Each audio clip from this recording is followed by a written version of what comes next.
Just wanted to check if the slides are visible. Yes, sir. Slides are visible. Okay, Just okay. put it in the slideshow, sir. All right, Mala. Yes.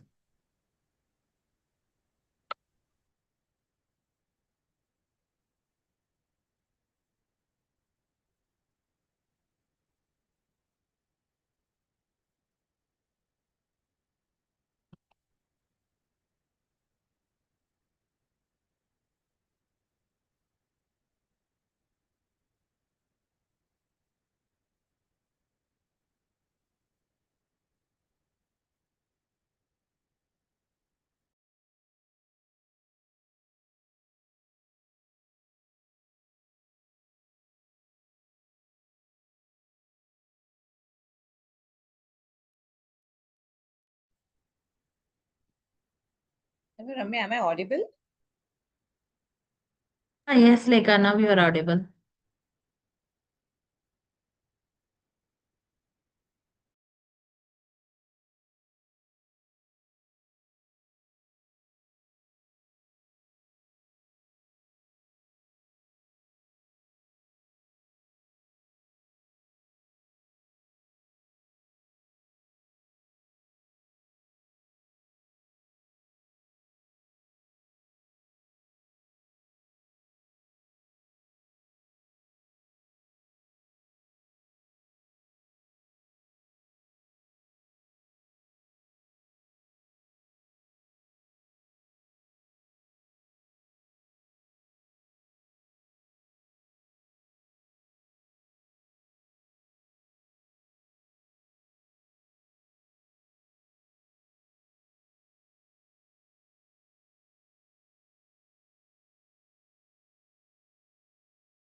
Ma'am, just let me know when to start. I am ready for mine.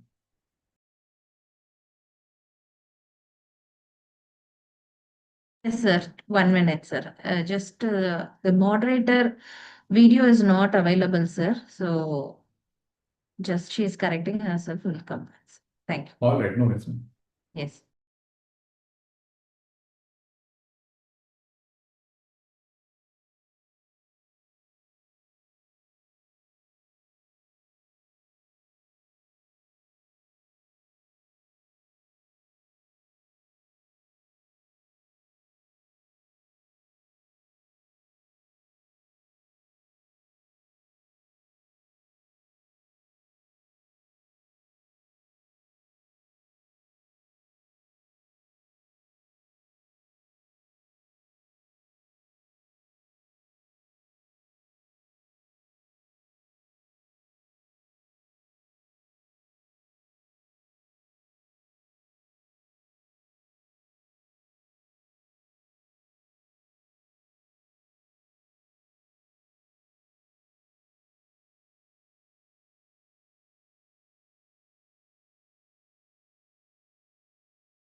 Ma'am, should we begin? I hope I'm audible and visible to one and all. Yes, sir. Yes, sir. You're audible, sir. So we are going to start, sir. Okay. All right. So very good evening to one and all who have joined in today. So I'm Dr. Devashish Parkar. I'm a psychiatrist, and I'm going to be talking today about a very interesting and a topic which is very close to my heart, which is about fueling growth, talking about sports, extracurriculars, and discipline in student life. Now, before I just begin, what do you think are the changes that are happening at physical level and the psychological level during the college life years? When we are talking about college life, we are assuming it is about 17 to 25 years. What do you think are the changes that are happening here at this particular age? Anybody would like to share their ideas and their thoughts on this? I think you can unmute yourself also and speak up if that is possible. Anything that comes to your mind.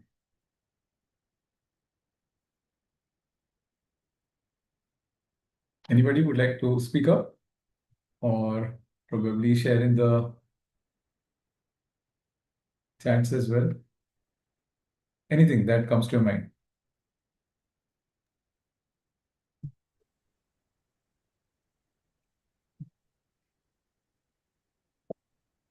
You can unmute yourself as well and speak up. I think that would help.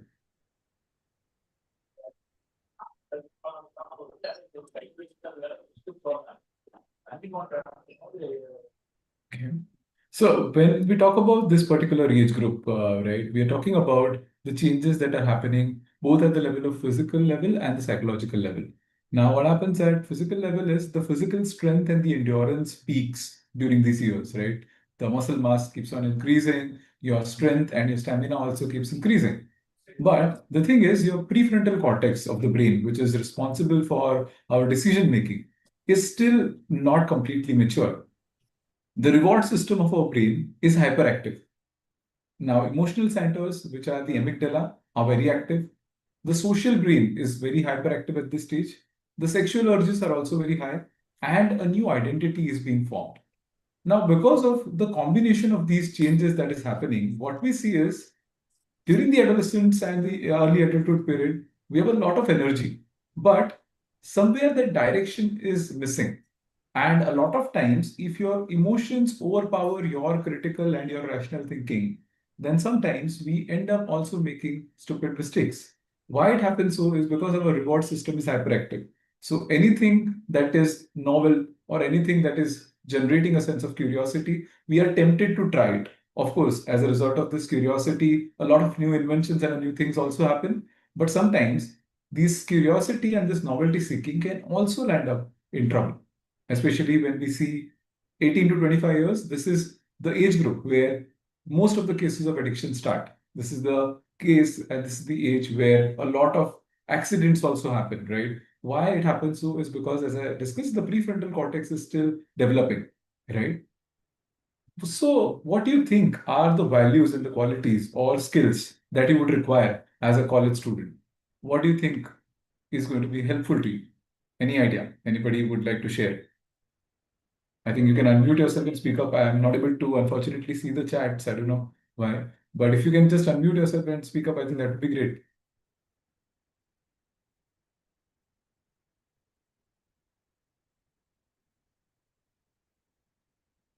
Yeah. Yeah. Anything that comes to your mind. Mhm. What are the values or qualities that you think, right? Somebody said taking responsibilities and starting to walk alone. All right. Yes. What else? Anything that comes to your mind? What are the values or the qualities or the skills you require as a college student?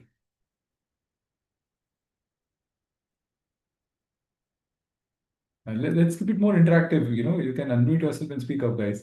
This is not a viva or an exam, so please feel free to make mistakes, right? You're allowed to. I was hoping that it was interactive, but no worries. I think we'll go ahead if there are no. So all of you must have heard this phrase, right? That all work and no play makes Jack a dull boy. And this is true for academics as well. So all academics and no play and no extracurricular also makes Jack a dull boy. And it is irrespective of gender. So it's not about Jack, it's about Jane and everyone else as well. So why do you think growth needs more than academics? See, when we talk about academics, the academic brilliance is going to increase your subject knowledge. They're going to build your knowledge base and going to help you probably in your exams. But it is not just enough for our character building or for the life skills that we require. And it has been shown scientifically that the brain grows more through movement, creativity, novelty, and through social connections. So all the non-academic experiences that you're going to have during your college life, they are going to create broader neural pathways in your brain and going to make you a well-rounded person. So for our balanced development, we do not just need academic brilliance, we also need a stronger sense of confidence so that we can talk about that knowledge, we can discuss about that knowledge, we can impart that knowledge, resilience, and also ability to perform even when the times are difficult. But as I said, the student brain is still developing. The prefrontal cortex matures completely by about 25 years. So just think about, your entire college years you spend trying to develop your prefrontal cortex. And the people who have shown that the prefrontal cortex matures a little earlier, they are able to be more disciplined. They are able to plan things better because prefrontal cortex is our center for regulating our focus, for planning, for decision making, and for our emotional regulation. This is also the reason why a lot of times when the prefrontal cortex is not completely mature, we struggle with consistency. We struggle with mood swings, and it also explains the procrastination that happens. Now, sports and the sports science have constantly told us that it strengthens our executive functions through just the act of repeating and through the routines that we gain through our sports. That's why, having sports along with your academics is going to be definitely helpful to you. So anybody in this panel or people who have joined in, do you play any sport or anything that you do as an extracurricular thing? Anything that you've been actively pursuing or you used to pursue and now you have stopped? Okay, badminton, somebody has said. That's great. Any other sports that you play? And you can also type down, who are your favorite sporting icons or sporting role models? Right. Okay. So people are typing down badminton, volleyball. That's great to know that there are diverse sports being played. That's awesome. Okay.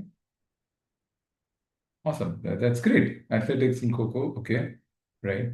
So I hope, you're playing the sports even during your college years, because a lot of times it happens that as the burden of the academics builds up, we somehow tend to think that, okay, now we need to develop more time and more habits for academics. So let's get rid of all other extracurricular and hobbies. But the science and the research shows that it is not actually helpful. Because if you're not working out, if you're not focusing on your movements, if you're not being physically active, then your mental growth also doesn't happen the same way that you want it to be. Which is why focusing on just academics is not enough. We need to understand why sports are important. So the neurobiology of sports, the neurobiological sciences of sports says that any form of exercise that you do, be it playing sports or running or working out in gym or even doing yoga at home, it increases BDNF. Now, anybody knows what is the full form of BDNF? Anybody would like to share? Have you heard about BDNF? So BDNF is important for our neurons, for our neuroplasticity. BDNF is basically brain-derived neurotrophic factor. It improves our memory, it improves our learning. Also, sports helps release dopamine and serotonin, which improves our motivation and improves our mood as well. It reduces the anxiety and it boosts concentration. Physical physiology directly boosts mental performance, right? That is also a fact. So, whereas your physical health improves, your mental health also improves. See, for the sake of distinction, we separate physical health and mental health. But in reality, when you look at our bodies as a whole, physical health, mental health, everything is a part of the definition of health itself. As you know, the WHO definition of health, it's not just about physical well being, but mental well being and also your social well being. So, By playing sports, you do not just improve your physical well-being, you also improve your mental well-being. And also, if you're playing sports as a part of a team or with people around you who have similar interests, then your social well-being is also going to be taken care of. So sports actually helps three ways. Sports also helps to build life skills. Now, it has been shown across research that students who started to play sports right from their high school years, during their college years, and even later on, have more of grit. Now, grit stands for the ability to continue to train even when you are tired. Now, this is a very important skill that we all require, right? Even as young medical professionals, or if you are into any other profession, the ability to work even when you are tired is going to be very helpful to you, especially during your residency years, during your internship years, when the workload is going to be high. It also helps us to bounce back after failures because, see, in sports, one day you're going to win, the other day you might not win. There's no guarantee.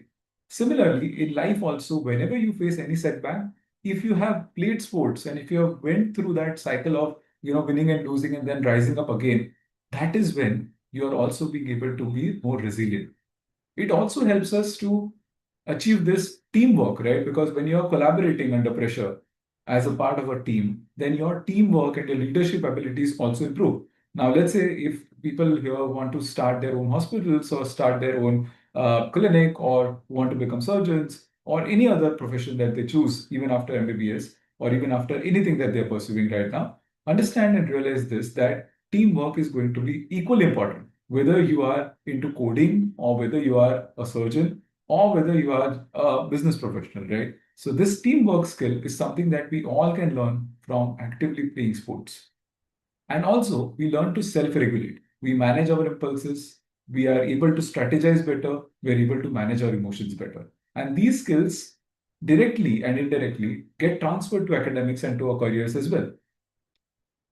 Now, there are also mental health benefits of movement. So, any kind of movement or exercise that you do, it lowers our cortisol level. It reduces the stress. It improves the quality of sleep.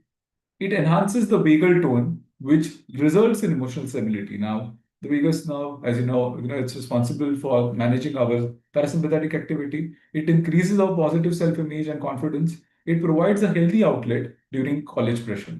I can see some students raising hands. If you want to ask some questions, definitely please go ahead. I'd be very much willing to take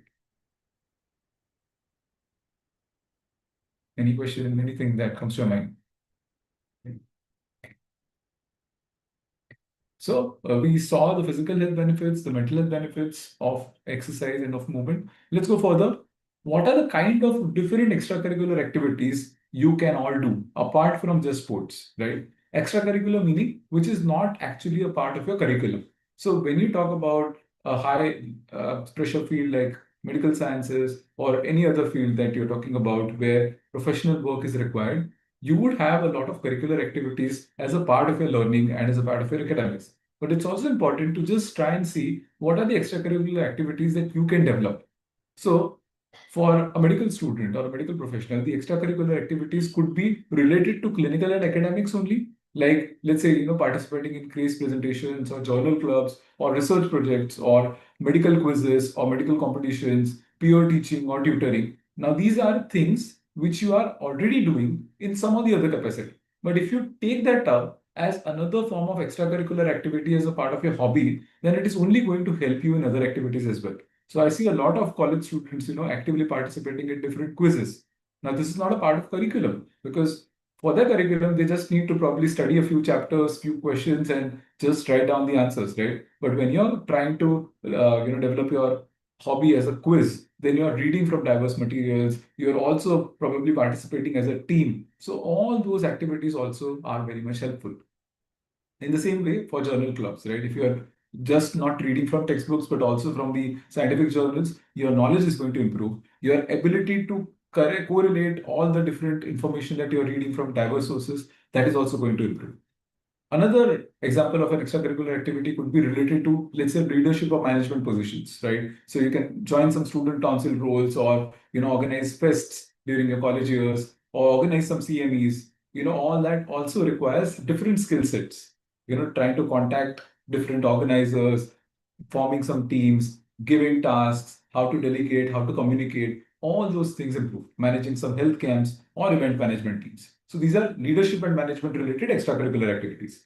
Then there could be some community health and social work related extracurricular activities that you can participate in. Let's say blood donation drives or health awareness campaigns. As a part of health awareness campaigns, you can be part of theater or a drama club as well, or you can just go around house to house, door to door, and create some health awareness related campaigns.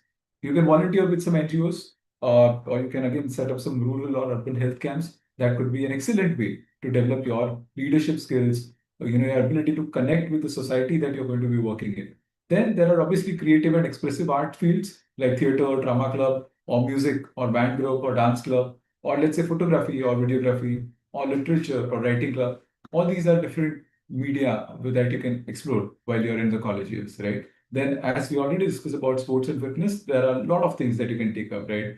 So you can take up from team sports to individual sports to running to athletics to yoga.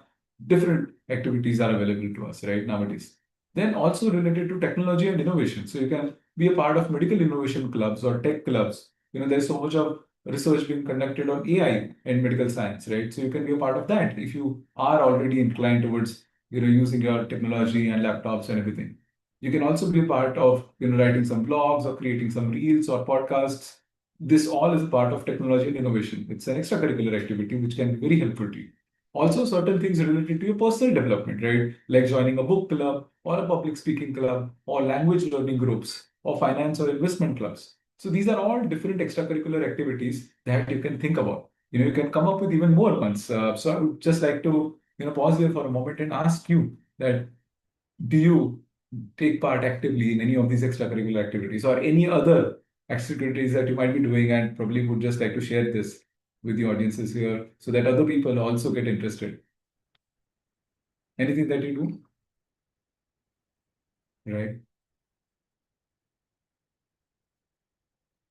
Right. So somebody has mentioned about their dream to write a book to reflect about their thoughts, right? See, if you keep waiting, Thariga, for the time, then it is never going to arrive. The best part is you can even start small. So, a book could be very overwhelming for the brain because the brain thinks that, oh, it's a whole book that you have to write. It's going to take a lot of time. Why not instead just start by writing a blog? Why not just start by writing, a page every day?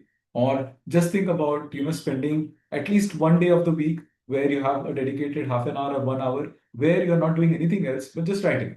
So this could be a small start. See, our brain just needs that one small start and then it will find its own way out. But when you give yourself a task which is as big as a book, sometimes it might feel overwhelming. Already when you're going through the academics and the burden of it, it might appear overwhelming. So why not just reduce it to writing a blog first, and then compilation of that blog could become a book itself, right? So you can consider that. Anything else? Right.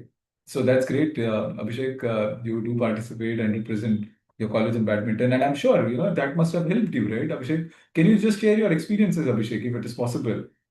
What have you learned through these experiences of, participating in different college fests? I'm sure you must have interacted also with a lot of people from different colleges, got to know from about their experiences as well, right? So if you can share your experience, Abhishek, that would be great, so that others also get motivated and inspired.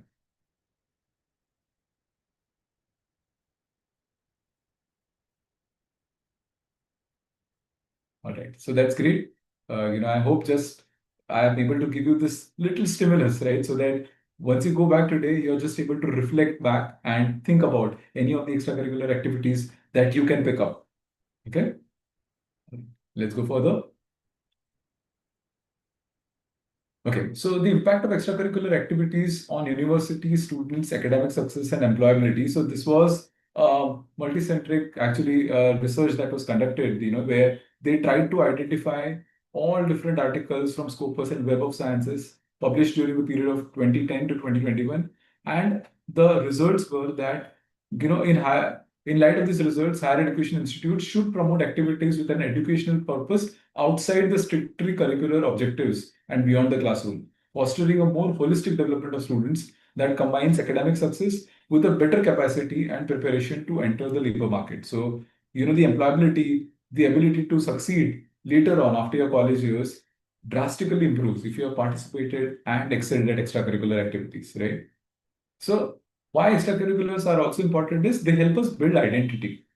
When you are in this period where about 18 to 25 years when you're talking about, we are going through a psychological change where you are now going out of your homes, probably living with the hostels, spending more time with your friends compared to your family. And this is when your brain starts to question that who you are and what are you good at?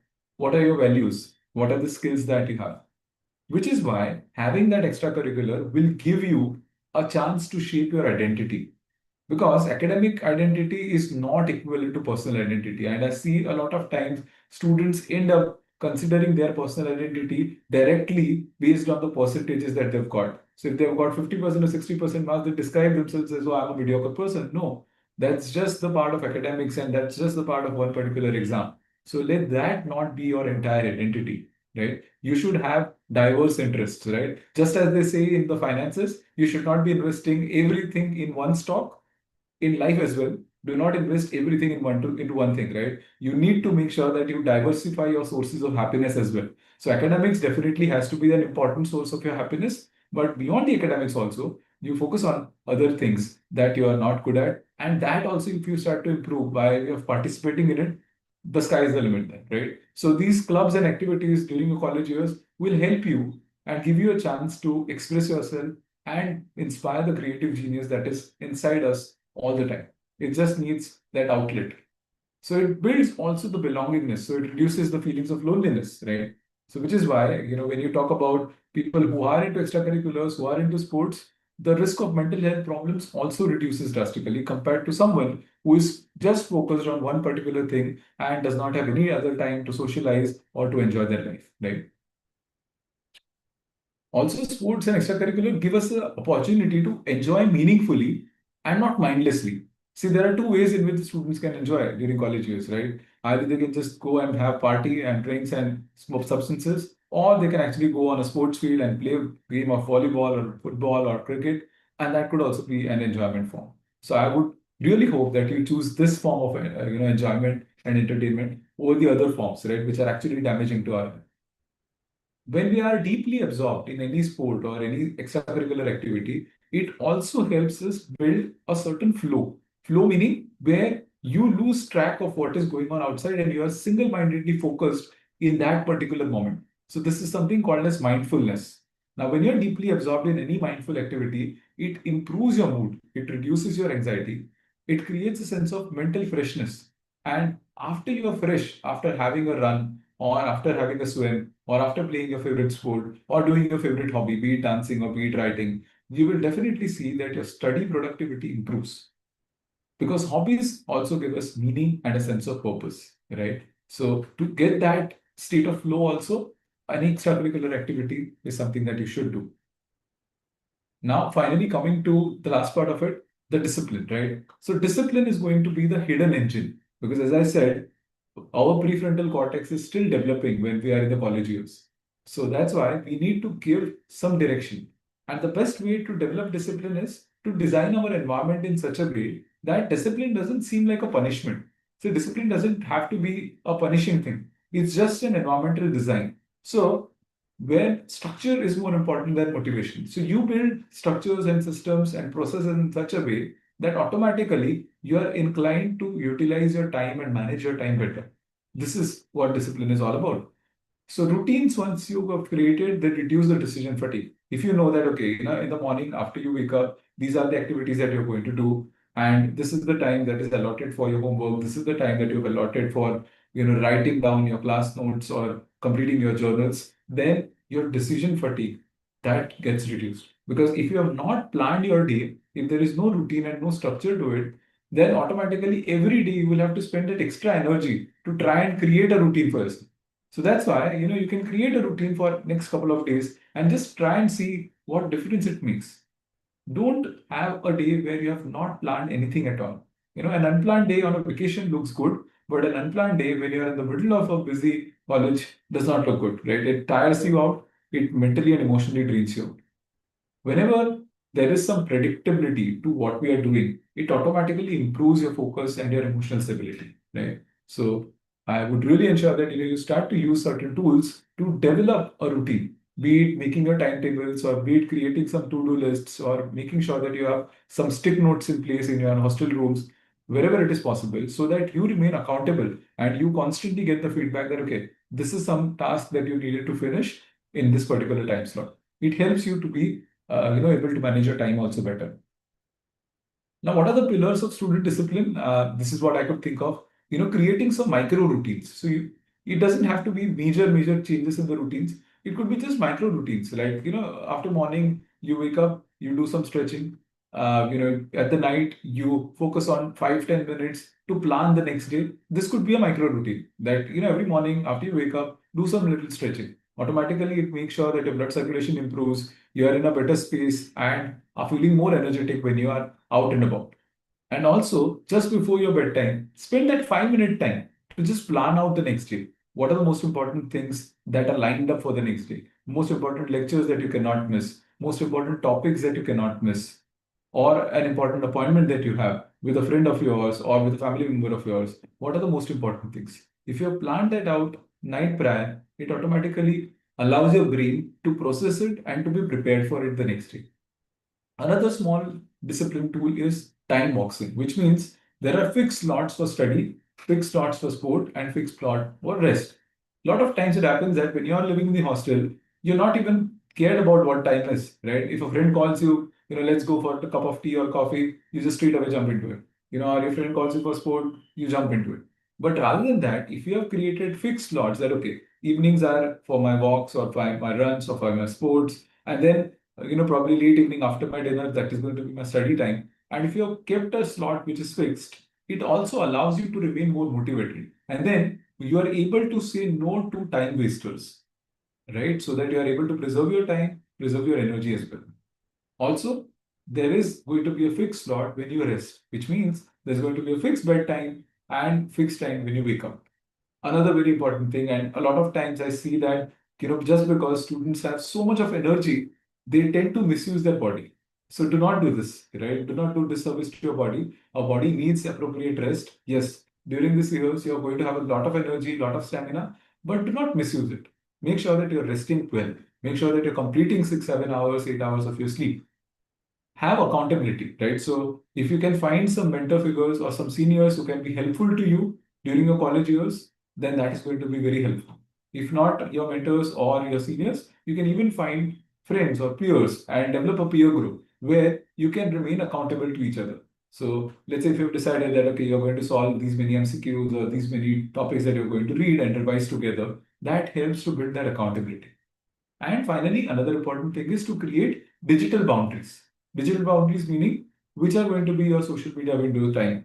So, okay, only during half an hour in the evening or half an hour in the afternoon, this is the time when I'm going to be using social media. This is the time when I'm going to be using YouTube. If you have created that digital boundary, then automatically you'll be able to manage your time better and you are more disciplined as well. There also have to be no scroll zones. So, for example, if you are on your study table and your study chair, then that is a no scroll zone.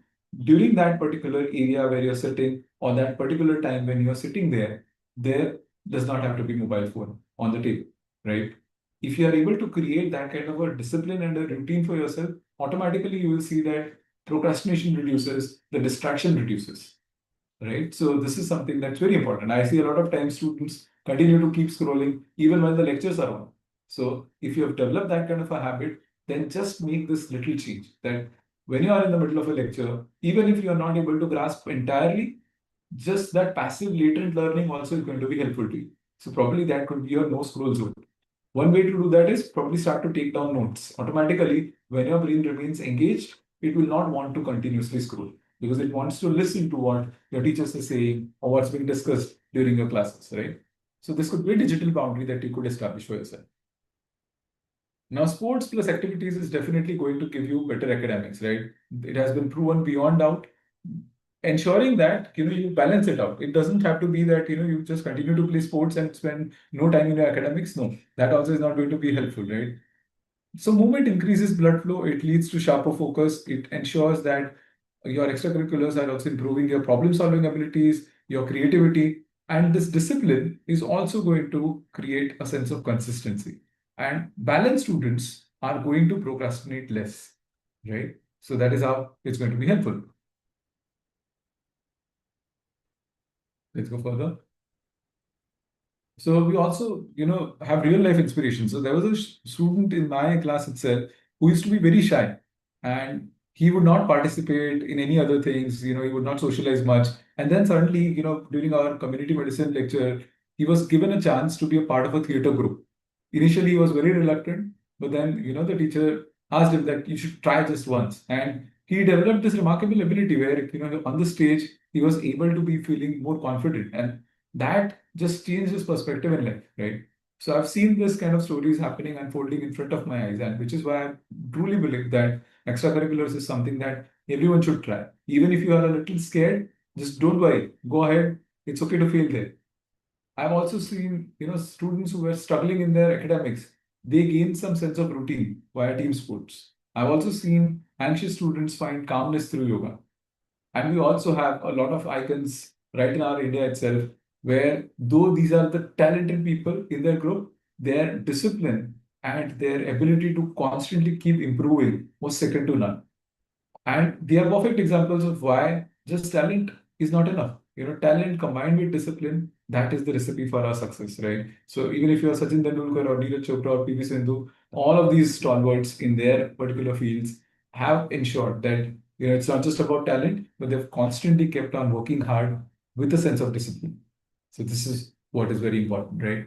So before I end, I have some action plans for you. And this is something that I want that, each of you start doing from today. Choose one sport and at least try and see that if you're able to play even 2 or 3 days a week, that's fine. You don't have to play every day. Even if 2 days, let's say on a Saturday or a Sunday and in the middle of a week, one day, you're able to play that sport, that's a great start. Or you can consider joining one club or activity that you genuinely like. Right? We discussed a lot of list of extracurricular activities that you can think about, starting from journal clubs to different organizing teams, debates, arts, theaters, whatever it could be. Just start joining one thing and build one simple daily routine, be it a routine at morning or be it a routine at night. It could be, every morning before you have your breakfast, you're going to have some round where you're going to stretch yourself or do some exercise. Or before you go to your bed, you're going to write down and start journaling. This could be some small, simple daily routines that you can incorporate. Remember that small decisions are going to create big long-term change. So whatever appears very small to you and insignificant to you at this point of time, over a period of time, just by the act of repeating it and the compounding that happens, it's going to be magical and going to create a lot of difference in your life. So I just want that, you choose this one sport, one club or activity, and one simple daily routine. These are the 3 action plans that I would like to leave you with. Weekly growth blueprint could look like this, that you have 2-3 hours of sports, you have 2 to 3 or 2 to 4 hours of extracurricular activity that you have, and then you can have 12 to 15 hours of focus study. This could be a plan for your 1 week. So let's say even if you consider 12 to 15 hours of focus study, it actually means finding out and creating a time slot where there are 2 hours where you're dedicatedly studying, trying to find out, reading through your textbooks, watching some educational videos, whatever it could be. But this is your focus study time every day. And then 10-minute micro routine daily. As I said, micro routine could be just stretching or journaling, or it could be any other thing that comes to your mind, be it, doing some meditation. Even 10 minutes is a very good start. And this creates sustainable growth across mind, body, and our academics. And it's vitally, vitally important, right? So putting it all together, why sports and extracurriculars are important. The scientific evidence and the research says that it helps to build our identity. It teaches us discipline. It improves our brain functioning, increases our BDNF levels, reduces our stress, increases our dopamine levels, provides a sense of belongingness, strengthens resilience, meaning our ability to fight back from difficult moments. It improves our mood by releasing serotonin. It builds a sense of confidence inside us. It also helps to improve our social skills, and it provides a safe outlet for natural risk taking, right? See, which is a very important part. See, when we are growing up and when our prefrontal cortex is not very mature, this risk taking, this novelty seeking is going to be a part of us. Why not utilize it as a part of sports rather than, driving your car at a speed of 120, 140 and risking your life and others' lives, right? Rather than that, try and see that, okay, can you improve your running time? Can you, improve your badminton skills? So these are important ways in which you can channelize and give yourself that safe outlet for natural risk taking, right? And create a structure in a chaotic developmental stage. This is going to be very important. The students who are able to build that are not able to just do well academically, but also in their personal, professional lives and their social lives as well. And this becomes even more important because now, when you're in your college years, a lot of students might already be starting to prepare for the competitive exams that they might be going to take on for their masters, right? So if you have a routine in place where you're just dedicating even 10 or 15 minutes every day to solving some MCQs for a competitive exam that is going to come 2 years or 3 years later, that's a very good start. Even those 10 minutes every single day over a period of 2 years or 3 years is going to magically compound. So believe in this small daily habits and small changes that you're going to make because they're going to compound over a period of time. Okay. So your growth is a team sport. Remember that. Sports strengthens your body and mind, extracurriculars shape your identity, and discipline gives you direction. So discipline is just like, velocity. Energy is just like speed. It does not know where it goes, but when that speed meets discipline, that's where you get the direction. And when all three come together, you become unstoppable. So I wish you all the success in your life as students, as professionals, as in your personal life, in your social life, and that's it from my side today. Any questions, anything that you would like to ask, any comments that you would like to make, I'd be very much willing to take here.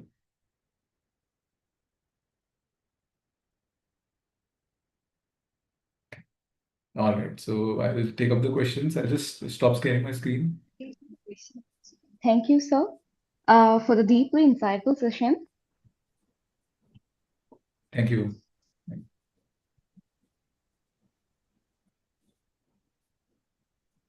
So somebody has asked about your thoughts about overscheduling leading to burnout, right?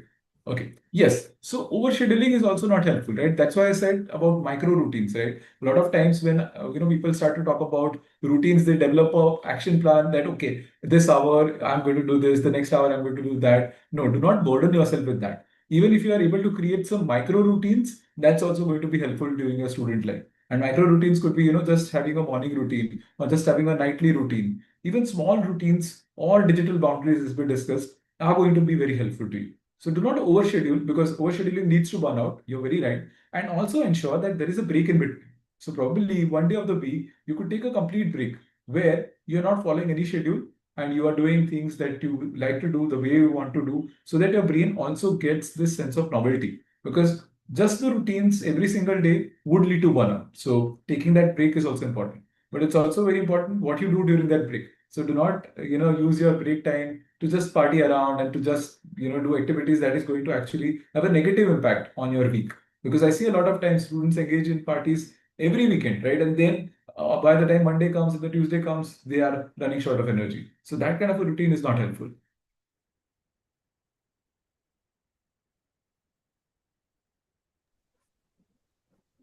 Thank you, sir. I would There's like one more, Dr. Aditi Shastri, ma'am, deputy, to address. Good evening, sir. Good evening. Good evening. I don't know. It was suddenly thrown on me. Since I'm not at home, I'm keeping my video close. But you were talking about not racing. The way you raced, really hats off to you. I just knew Dr. Devashish Rajesh Palkar as a dynamic individual, but you turned out something completely different. We had a formal function planned for you, and you just took over the whole thing. We have a chairperson who was supposed to introduce you. You didn't even allow us to introduce you. Of course, you are all over the net, and everybody knows you very well. But we still wanted to introduce you to all our students who have joined from various parts of the country. I'm sure they know you. You are the superhero with the cape. Your cape has a machine that takes you, races you all over the world. Thank you so much, sir. Your presentation was very good. And we have a chairperson. We would still like to introduce you. Sure, Dr. Ramya, is Dr. Chandralekha around? Yes, Would ma'am, she I'm want to online. introduce? Yes, ma'am. Ma'am. Surely. Yes, ma'am. If you could introduce him at the end of his session, We are so honored to have you. I'm sorry Thank that you, you ma'am. had a technical Yeah. error. We are very pleased to have you, ma'am. Dr. Devashish, sir, we request you to be patient when Dr. Chandralekha actually introduce you to the audience, sir. We Sure. have a small formal function. Please let us continue with our formal function as well, sir. Thank you, sir. Thank you, ma'am. Please carry on, ma'am. Chandralekha, ma'am. Yeah. So Sir Dr. Devashish has hit a sixer outside the boundary. So he was. It's actually the need of our talk. So to formally introduce Dr. Devashish. So he has done MBBS from Parmukh Swami Medical College, Karamsad, and he has done MD Psychiatry from Government Medical College, Civil Hospital, Surat. He has done his PG diploma in clinical hypnosis. He is also trained in cognitive behavioral therapy, and he's trained in administering electroconvulsive therapy, IV ketamine, and he has done a lot of presentations in conferences, a lot of publications in national and state journals. And he has his own, he is into blogging and into mental health education. And I think you all know by him by his social media handle, Psyche Diaries, Instagram handle, and is also very active in Twitter. So, and I think this introduction, without this introduction, he has made himself a strong impact on all to us. So, just a little bit about what he said. We all like the discipline, sports, we all know it is needed, but how he impactfully showed the importance to it is not just the sports, so the extra thing, extra activities, the technology usage, rightful usage of technology, and the clubs, the extra activities involving in the community work, how it will impact. So another thing highlighted us, our prefrontal cortex is still growing, so where we can make use of it to a good cause. And one more thing, the discipline thing, what he was mentioning is, which even it was impactful for me also, reduces decision fatigue. I think we all are into that, where our discipline we start with, we are unable to keep it up with, which actually shows us as a decision fatigue, and having the digital boundaries and also to the boundaries to the distractors. Just to add one point, you were talking about the clubs. So I think the clubs, no, one suggestion which we follow in our institution also, we have so many clubs in our college. We have emergency medicine club, research club, you name the clinical department, radiology, surgery, medicine. There is a quiz club, and we have an anatomy club which works for organ donation awareness. We have a forensic medicine club also, and they are so active. And these clubs, no, they organize workshop for students every year.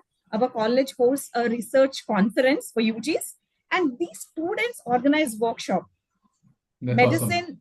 awesome. So medicine club hot sale, it just vanishes within opening a few minutes, vanishes. Rest also gets filled, and active participation from students. So we have Rhapsody for music also. You name, we have a club for that each. So the recent edition, this 25th edition, was anatomy, which is working for organ donation. So that is one.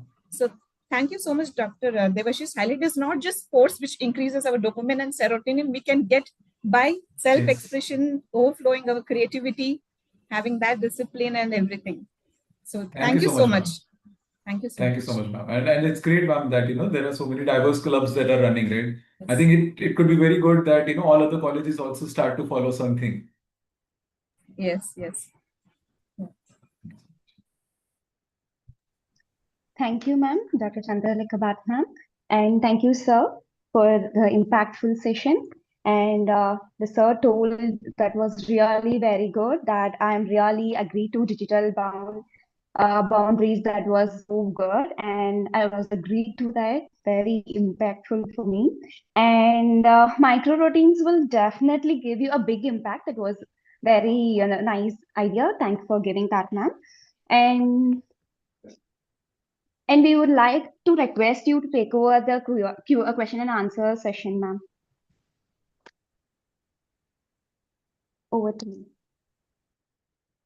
Devashish, there were a few more questions. Okay. When I make a plan for the next day, I don't end up following it up properly. Hence, find it useless to spend time making a plan, knowing that I don't follow it. Why? What do I do? Right.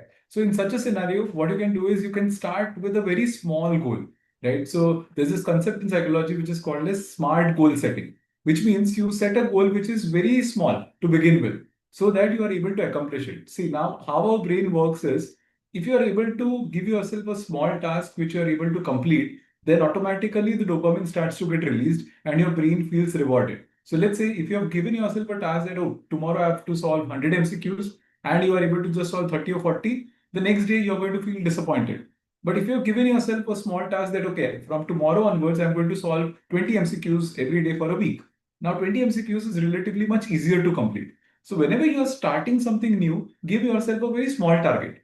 Because once you're able to hit that target, automatically your brain feels rewarded. And whenever we feel a sense of reward and dopamine rushing through our brain, we feel more motivated to accomplish it. And then you can step by step increase your goal. So something similar you can do, you can just start off by creating one small goal for yourself and just try and complete it for a period of 1 week. Automatically, the next week you'll be more charged up.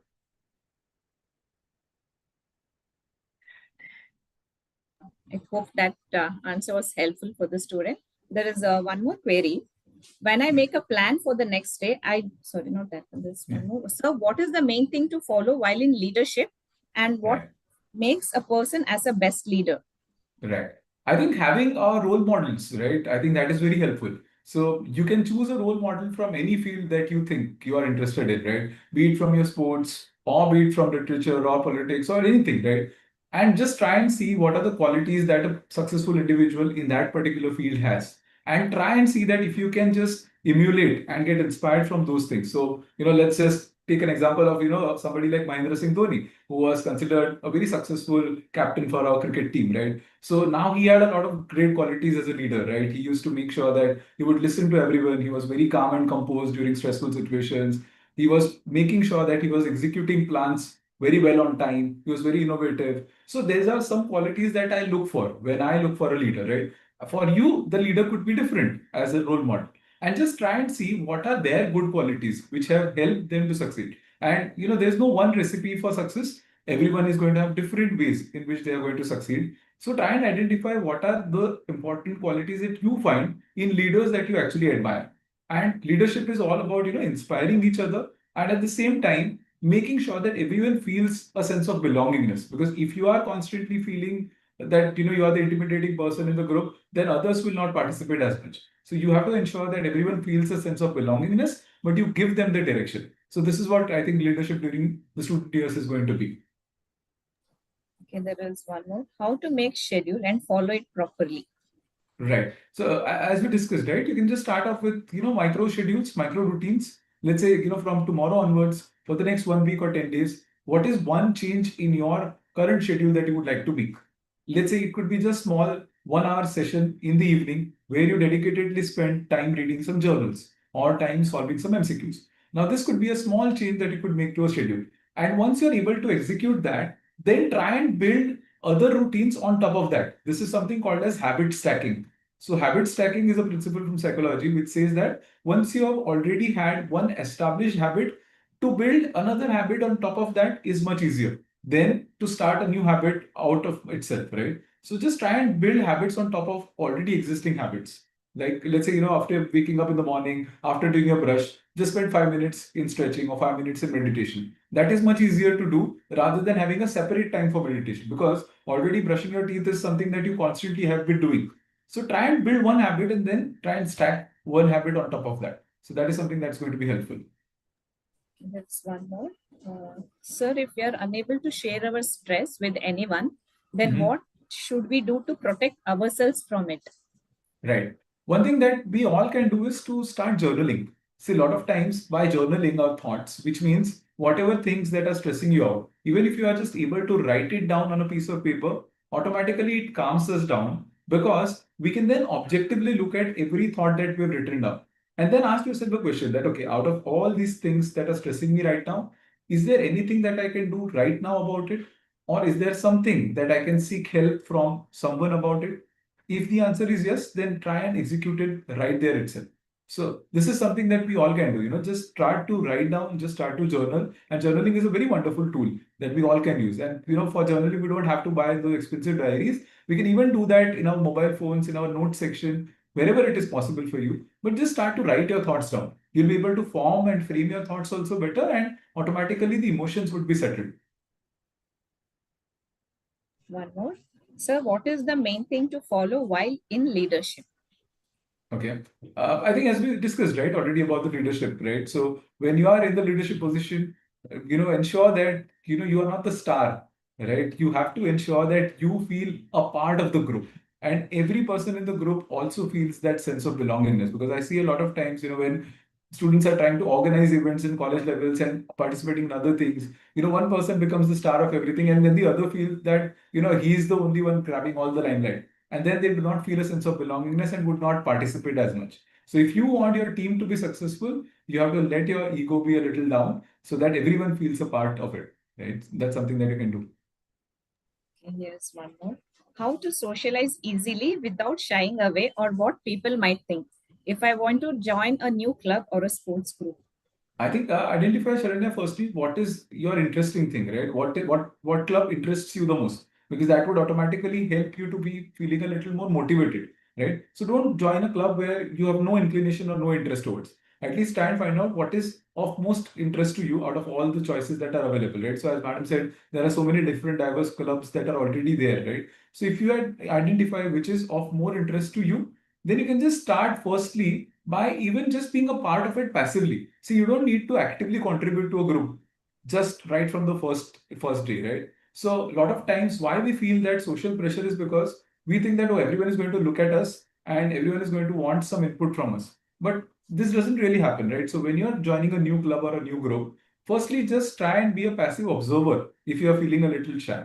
You do not even have to contribute anything meaningful in the first couple of meetings, and after that, once you feel the vibe and once you get acquainted with the vibe of the group, that is when you can probably start speaking up. So don't pressurize yourself to come up with new ideas or to come up with any conversation to begin with. You can just go passively observe what they are doing and then start slowly becoming a part of it by interacting more. So that is something that can help. Sharanya, I think your queries are answered. So this question was from her. Any more questions? Okay, this one. What is more important for long-term success, talent or discipline habits? I think disciplined habits definitely over a long term are going to be of more success, Jimmy, compared to just the talent, because we have seen diverse examples of people from different fields where they might be very much talented, but then they just wasted their talent by not building some good habits or not maintaining that discipline, right? When I talk about a field like cricket, right, we all know about the story of Sachin Tendulkar versus somebody like Vinod Kambli. Vinod Kambli was his friend, and he also grew up alongside Sachin, was considered to be as talented as Sachin, and some people believed he was even more talented. But then, unfortunately, he couldn't build sustainable habits and could not continue with the discipline, which Sachin Tendulkar was able to do for 25, 30 years, right? Even though he was the most talented cricketer out there, right? He did not let his ego come in between his practice. So I think having that talent is one thing, but continuing with some disciplined habits is definitely going to be an important marker for your long-term success.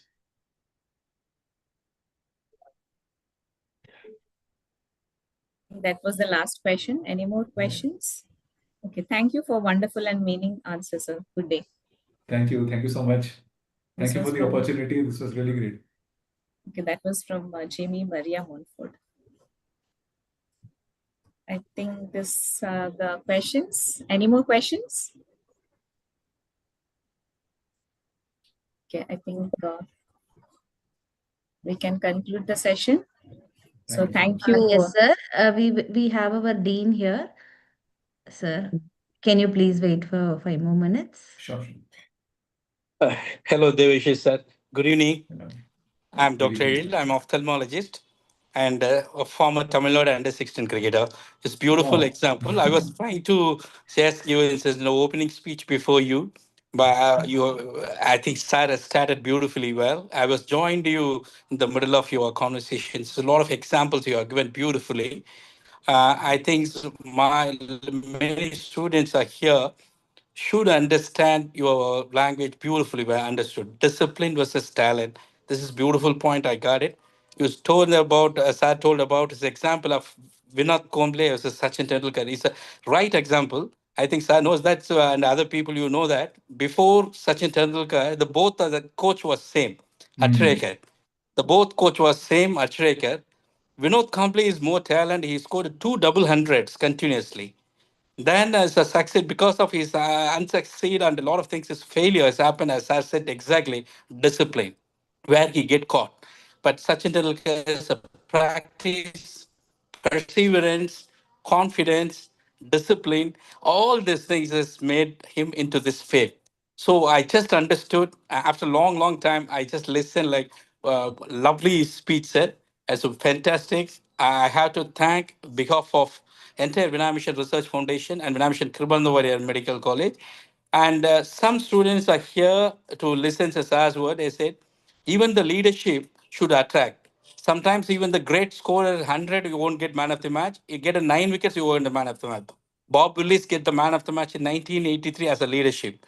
Douglas Jordan is just as beat in the series. That's like a body line. The series of how this beat is Don Broadman. So much of examples. It tells the word to how the leadership, and moreover, as I agreed completely, sir, as a leader, you must be patient, you must be flexible, you should give it up to the others. Others let them do it. At the same time, you have to listen all of them, but you have to take a decision at the right time. So that's fantastic words. Devashish Palkar, sir. I will invite you in a person to Vinay Mission Kribandavariyar Medical College soon possibly in the June-July session. Our auditorium renovation is going on. Once it gets ready, I will invite you to give us a motivation speech for our all guys. And thank you so much. Thank you so much, Dr. Ramya and the entire team and students council. Thank you. One more webinar series, a second webinar series. This is beautiful. Thank you so much, sir. Thanks a lot. I will invite you to Thank Vinay you so Mission. much, sir. Kindly accept it, sir. Kindly accept Sure. it. Thank you so Thank you. much, With sir. folded hands. Thank you. It's my pleasure, sir, and honor. Thank you, sir. Thank you so much for joining us. We would like to thank our Dean, sir, for attending this webinar. Thank you, sir, for your unwavering support. I would also like to thank our moderator, Dr. Chandralekha Bhatt ma'am. Dr. Chandralekha Bhatt ma'am. Thank you so much. Thank you so much for having me. Thanks, Dr. Chandralekha, ma'am. Thank you so much. Thank you, sir. Thank you so much.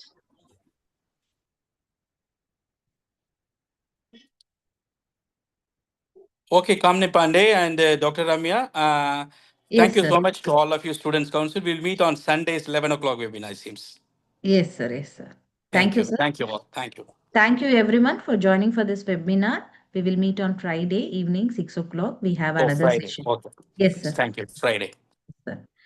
Thank you, sir.